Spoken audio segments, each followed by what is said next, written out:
C'est le plus vieux des fromages normands, son nom le Neufchâtel. Fabriqué au cœur du pays de Bray depuis le XIe siècle, ce fromage à pâte molle et à croûte fleurie prend le plus souvent la forme d'un cœur. La légende raconte que les jeunes filles de Neufchâtel offraient ce fromage à leurs soupirants anglais durant la guerre de 100 ans.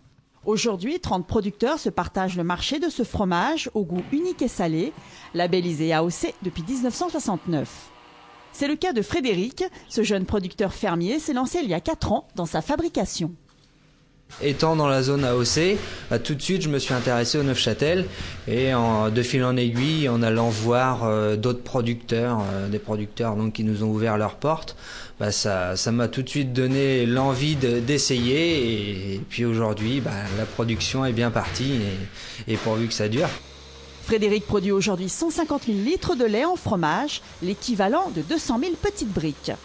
Avec sa femme, il applique à la lettre le cahier des charges imposé par l'AOC, notamment un délai de 48 heures à respecter entre la traite, l'empressurage, le coulage, le pressage et le moulage en fromage, sans oublier les 2% de sel.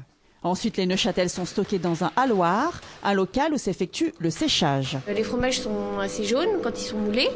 Et là, ils blanchissent en fait. Il y a une petite fleur blanche de pénicillium qui se développe à la surface du fromage. Combien de temps ils doivent rester ici ? 10 jours, au moins 10 jours.